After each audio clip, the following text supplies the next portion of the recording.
Good evening, ladies and gentlemen. We're here at Escambia Lakes on the shores of Goat Refuge Lake, and we are preparing to get this greenhouse in operation.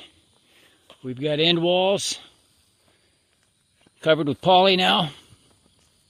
We've got all the hardware up, everything ready to go to stretch poly over the whole top and secure it down to the top channel here for the wiggle wire, and then we will proceed to install the side walls and the end wall curtains on the 8x16 foot openings. This is a 14-foot tall 30 by 72 foot high tunnel greenhouse from Atlas. It's 2,000 square foot. We have 3-foot spaced rows, 2 riverless drip tape for each row, all to be hooked up here tomorrow. We just need to get the punch here and get the little valves in. Each row will have 2, so there'll be a total of 20 drip lines coming off of a 1-inch poly header. And that header goes right into a 2-inch PVC manifold fold here with a 12 psi pressure regulator and filter, and we got the ball valve there. We have up at the top the openings at 54 3/4 inches for that square up there at the top center for a fan, for a large size exhaust fan on both ends, although we may start with one because we plan to do special masonry heating system in here where we're going to be heating up a lot of masonry with our own charcoal and wood through a process out here. The oven will actually be out here, and the flue gases will circulate into masonry in here and be able to keep this whole thing warm on the coldest of winter nights. So that's a special edition of ours that we're engineering and going to be preparing, but we're going to work it right through the standard 6 by 16 by 8 foot opening here. Also here is where the personnel door will be. We just got the poly over it right now, but we'll put in another member in right here, like on the other side, in a personnel door like we have over here on the other side.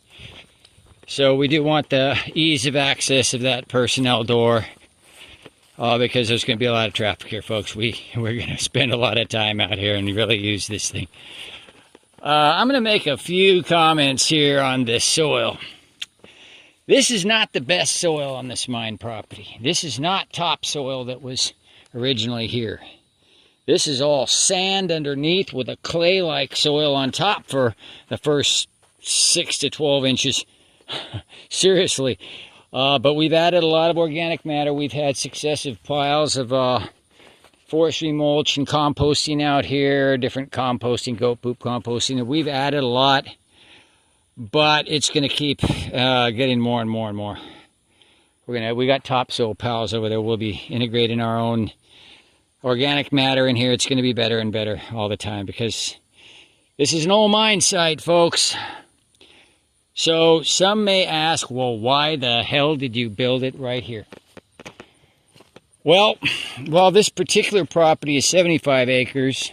The other one over there is 30 acres, and we're going to build another one just like this over there. On this particular property, on the shores of this 18-acre lake, Goat Refuge Lake, there are woods all around. And think of it as a big circle. It's not exactly a circle, but there's woods, and then there's some meadows here, which is sandy soil, but there's there's better and better topsoil here, and we've enriched it. Grass is growing. This is one of our biggest meadows right here. There's productivity with certain plants out here like chufa, but others are stunted and just not ready, that the soil's not rich enough. So again, it is mining soil right here. Now up on that woods there, that's more the original soil, and the bahia grass is thriving in there, and those trees are thriving, and that would have been much better soil up there. But no, that's our high ground, that's our woods plus grasslands. A lot of those trees are coming out, folks. On the other side of the trees you see at the front are a more of a woodsy area that's more keeping the more dense trees. But between the fence line and that is an area where we're going to cull a lot of those pines that have been growing at a fast rate there, and get more sunlight in on those grasslands. And that gets all irrigated with sprinklers, and that's for goats. That's all some of our best goat residence area there. Anyways, I won't step through the whole property right now, but the high tunnel is right here, also next to this meadow area, which is a sandy, loamy soil. Actually, the topsoil is better here than it is there. But that will be built up, and we'll be able to grow crops, even using the same drip system. We're running the whole drip system out here, so we can run the lines down here and do comparative growth. With some crops, we'll grow the same thing in there that we're growing out here. But for the most part, there's different things growing in there, like in the cooler seasons, when you can't grow it out here.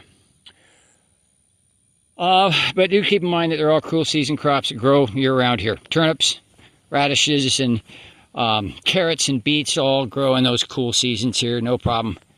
And there's winter grasses, and there's forbs and things that establish and then come out and flower in the early spring and enrich the soil. So out here is more sandy that needs more organic matter. We planted things out there before. We got irrigation out here with sprinklers, but not ready. It hasn't been fenced, so you know, go figure, the goats and deer come eat the plants. So, but we do have sprinklers run out here, and we just need to keep enriching the soil. After we get it fenced in, there's going to be a line coming right down here, and then over here, finally, we're going to get this area fenced in. It's been open, only partially fenced for a long time. We just have not had the funds for the fencing, and there's been a fiasco with that going on 5 years. So we're trying to wrap that up, get the money, whatever it takes to get the fence in. This is a big turnaround point here, gateways and such, but this is it, folks. We're going to be stretching that poly very soon, as soon as the weather allows here, and getting the sidewalls up and getting this baby in operation.